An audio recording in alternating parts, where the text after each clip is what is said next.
क्यों हनुमान जी का नाम हनुमान पड़ा? एक्चुअली आप देखेंगे तो उनको मारुति बोला जाता है। हनुमान उनका नाम पड़ा था जब उन्होंने छलांग लगाई, हाथ वज्र और ध्वजा विराज। सो रामायण में कहीं पे मेंशन नहीं है कि उनके हाथ में गदा थी। वानरों की जो लड़ाई है वो पेड़ उखाड़ के लड़ते हैं, वो गदा से नहीं लड़ते। क्या हनुमान जी उड़ सकते थे? तो उसमें क्लियरली मेंशन है वाल्मीकि रामायण में, उनको कंपेयर किया गया है। भीम का रेफरेंस क्यों तुलसीदास जी ने लिया? तो तुलसीदास जी ने भीम का रेफरेंस, जो उनका कनेक्शन है वो यही है कि वो दोनों वायुपुत्र है। तो जो वो इंसिडेंट है उनका, that is the ultimate crossover. जो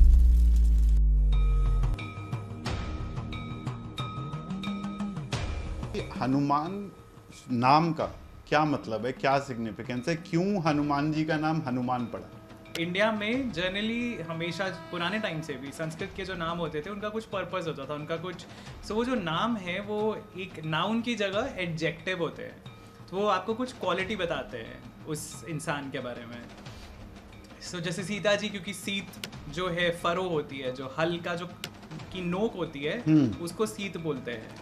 अच्छा, तो वो हल जोतते हुए मिट्टी में से मिली थी जनक जी को, इसीलिए उनका नाम सीता रखा गया। ये नहीं पता था मुझे। हाँ, तो उसी तरह राम का मतलब है जो सारा दुनिया का जो ब्लिस है, मतलब जो खुशी है, उसका रेजर्वोयर है वो। So he is the ocean of bliss. Ram से बड़ा राम का नाम, ऐसा बोलते हैं ना। हाँ, तो उसी तरह हनुमान जी का भी जो नाम है, एक्चुअली आप देखेंगे तो उनको मारुति बोला जाता है, क्योंकि वो वायु के पुत्र है और वायु को मारुत भी बोलते हैं। तो मारुत के बेटे मारुति। और हनुमान उनका नाम पड़ा था जब उन्होंने छलांग लगाई थी सूरज को खाने के लिए। तो सूर्य को खाने के लिए जब वो लपके थे अपने बचपन में, जब उन्होंने एक फल उनको लगा ये फल है बहुत स्वादिष्ट, हाँ, तो इसको खाने के लिए जो है उन्होंने छलांग लगा दी थी। हाँ, तो जब वो छलांग लगा के ऊपर पहुंच जाते हैं सूर्य के पास, और सूर्य घबरा जाते हैं देख के कि भाई ये कौन आ गया है, ये बालक। और वो इंद्र जी को बोलते हैं, तो इंद्र अपने वज्र से प्रहार करते हैं हनुमान पे, एंड हनुमान नीचे गिर जाते हैं धरती पे, and that breaks his jaw. तो उनका जो जॉ है, इसको जॉ को हम बोलते हैं हनु। तो वो जॉ टूट जाता है उनका। तो इसीलिए, क्योंकि हनु जो है उनका वो टूट जाता है, उनका नाम हनुमान पड़ता है। फिर बहुत स्ट्रांग है, बहुत बलशाली है, और उनका जो कम्प्लेक्शन है वो गोल्डन है, कंचन वर्ण, और कुंचित केसा, मतलब कर्ली हेयर उनके डिस्क्राइब किए गए हैं। अच्छा, हाँ, वो जो जैसे यहाँ से वो मुकुट के बाहर ऐसे कर्ल दिखता है। कर्ल्स दिखते हैं, तो वो इसलिए कर्ल्स बनाते हैं उनके, हाँ, क्योंकि मेंशन किया हुआ है कुंचित केशा। सो उनकी फिजिकल डिस्क्रिप्शन है इस चौपाई में बेसिकली, क्योंकि महावीर वो है। हाँ, और बजरंगी का अगर आप संस्कृत में जाओगे तो इट इज वज्र अंगी। तो वज्र जैसे उनके लिम्ब्स हैं, हाथ वज्र, एवरी मतलब his limbs are as strong as वज्र। उनको कोई मार नहीं सकता है। तो वज्र अंगी से बजरंगी बनता है एक्चुअली। तो अगेन थोड़ा सा और डिस्क्रिप्शन है जिसमें वो है कि हाथ वज्र और ध्वजा विराज है, मतलब उनके हाथ में एक ध्वजा है, मतलब झंडा है, और वज्र है। सो उनका जो वेपन हम दिखाते हैं गदा। हाँ, सो रामायण में कहीं पे मेंशन नहीं है कि उनके हाथ में गदा थी। हनुमान जी के हाथ में गदा नहीं होती है, किसी के भी नहीं हाथ में नहीं होती है। वानरों की जो लड़ाई है, जैसे मैंने पहले कहा, वो पेड़ उखाड़ के लड़ते हैं या पहाड़ तोड़ के बोल्डर्स उठा के लड़ते हैं, वो गदा से नहीं लड़ते। वो तो अच्छा, हाँ, तो ये एक पॉपुलर डिपिक्शन बन गया है। सो लेकिन रामचरितमानस के टाइम हमें पता चलता है कि मे बी ये डिपिक्शन था। तो क्योंकि उन्होंने जो वज्र लिखा है, वज्र को जनरली गदा की तरह डिपिक्ट करते हैं। सो ये हमें समझ में आता है कि उस टाइम तक ऐसा डिपिक्शन शुरू हो गया था हनुमान जी का। तो उनके एक हाथ में गदा है और एक हाथ में ध्वजा है, और कांधे के ऊपर जनेयू है, जो मूंजा एक ग्रास होती है जिससे जनेयू बनता था। क्या होता है ये? घास होती है एक, उसका थ्रेड्स बना के उससे वो बनाते हैं, जैसे कॉटन का थ्रेड है। हाँ, सो उसी तरह तो मुंजा जो है ग्रास, उससे वो पूरा यज्ञोपवीत बना के वो पहना हुआ है उन्होंने। सो क्या ये क्लियरली लिखा हुआ है वाल्मीकि रामायण में कि वो उड़ सकते थे, यानी बात यहाँ पर आती है, क्या हनुमान जी उड़ सकते थे? सो देखिए, जब वो उन्होंने छलांग लगाई सूर्य तक पहुंचने के लिए तब क्या कर रहे थे? तब वो तैर तो नहीं रहे थे, स्पेस में ही थे, राइट? तो अगर वो सूरज तक पहुंच सकते हैं तो लंका तक क्यों नहीं पहुंच सकते? तो मतलब पहली चीज तो ये है। दूसरी चीज उसमें क्लियरली मेंशन है वाल्मीकि रामायण में कि वो उनको कंपेयर किया गया है उड़ते हुए, जब वो छलांग लगाते हैं और वो इतने पावर से छलांग लगाते हैं तो he is like literally shooting through the sky, और उनको कंपेयर किया गया है जो आसमान में मेघ हैं, तो जो आकाश में मेघ हैं उनसे कंपेयर किया हुआ है। तो अगर वो पानी में तैर रहे हैं तो फिर मेघों से कंपैरिजन का तो कोई सेंस नहीं बनता, राइट? तो वो डेफिनेटली तैर के नहीं गए, ऐसा कहीं मेंशन नहीं है कि और फिर एक बात ये भी आती है कि जब वो संजीवनी बूटी लेने गए थे तो तब तो लैंड था, तब तो पानी नहीं था। बिल्कुल। सो एक इंसिडेंट नहीं है, मल्टीपल इंसिडेंट है जिसमें उनकी वो पावर हमें पता चलती है। लेकिन ये है कि वो जो उनकी पावर्स थी वो भूल चुके थे, जो कहानी है, क्योंकि वो बच्चों में बहुत बदमाशी करते थे और उनको फिर ऋषि श्राप दे देते हैं कि तुम बहुत तोड़फोड़ करते हो, बहुत बदमाश बच्चे हो, तो तुम सब सारी अपनी पावर्स भूल जाओगे। और फिर उनको जाम्बवंत वो याद दिलाते हैं पावर्स, जब वो लंका के छोर पे खड़े हुए होते हैं और सब लोग सोच रहे होते हैं कि इतनी बड़ी दूरी हम कैसे पार करेंगे। सो तब जाम्बवंत उनको बोलते हैं हनुमान को कि तुम क्यों सोच रहे हो, तुम क्यों संकोच में हो, तुम तो कुछ भी कर सकते हो, तुम सिर्फ अपनी पावर्स तुम्हें याद करने की ज़रूरत है। सो आई थिंक इसमें भी बहुत सारा सिंबलिज्म है कि एक गाइड का होना, एक मेंटोर का होना, आपको अपनी ट्रू पोटेंशियल जानने के लिए, वो भी कितना ज़रूरी है, जो रोल जाम्बवंत ने वहाँ पे अदा किया। और फिर वो उसको मतलब जिस तरह से वो उनका कॉन्फिडेंस बढ़ाते हैं हनुमान का कि तुम कर सकते हो, तो तुम अपने ऊपर विश्वास करो। तब हनुमान जी वो फर्स्ट टाइम देखते हैं। हम एक्चुअली हनुमान जी का उससे पहले हम वो भी नहीं देखते कि उनका रूप बड़ा हो रहा है या आकार छोटा हो रहा है, बड़ा हो रहा है, वो सब उसी टाइम से शुरू होता है, स्टार्ट होता है जब उनको अपनी पावर्स याद आती हैं। उसके पहले he is behaving in a standard वे। मेरे को एक इंसिडेंस बहुत ही जबरदस्त लगता है कि जब वो रावण के जब लंका जाते हैं और उनको पकड़ लिया जाता है और उनके और रावण के बीच की जो वार्तालाप है, उसके अंदर जो लर्निंग है डिप्लोमेसी की, वो बहुत ही जबरदस्त लगी मुझे। बिल्कुल, बहुत सारे इंसिडेंट्स हैं एक्चुअली, ऐसे छोटे छोटे इंसिडेंट्स भी हैं। अब जैसे वो लंका जा रहे हैं, अब लंका में एक तो उन्होंने कभी सीता जी को नहीं देखा, राइट? पर वो सीता जी को पहचानेंगे कैसे, आइडेंटिफाई कैसे करेंगे? तो वो जो पूरा एपिसोड है ना, आप जब पढ़ते हो तो आपको लगता है कि यार कितना एनालिसिस किया होगा उन्होंने।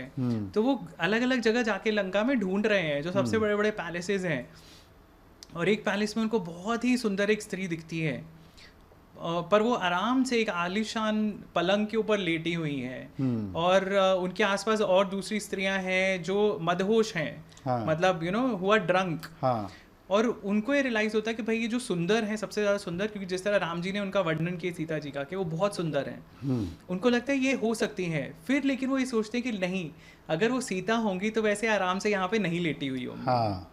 और उसी तरह फिर वो ढूंढते ढूंढते फिर वो देखते हैं कि रावण आया, और वो रावण को फॉलो करते हैं अशोक वाटिका तक, पर पेड़ों में चढ़ के, और वो साइज छोटा ही रखते हैं अपना कि वो नजर नहीं आए। तो बहुत जगह वो अपना प्रेजेंस ऑफ माइंड यूज करते हैं और वो चुपचाप बैठ के सुनते हैं कॉन्वर्सेशन क्या हो रही है, देखने के लिए कि सीता जी का क्या एटीट्यूड है और किस तरह से उन्हें सता रहे हैं। तो वो जब देखते हैं कि एक्चुअली सीता जी अभी भी डिवोटेड हैं राम जी के लिए और वो गिव इन नहीं कर रही, तब वो खुद को प्रकट करते हैं। सो बहुत सारे ऐसे इंसिडेंट्स हैं, लड़ाई में भी, युद्ध में भी। अब संजीवनी बूटी जब वो लेने जाते हैं, उनको नहीं समझ में आ रहा है, उन्होंने थोड़ी ना देखा कैसी दिखती है वो बूटी, कैसी है। सो उनके पास कोई मोबाइल नहीं था जिसमें फोटोग्राफ्स थी कि ऐसी दिखती है।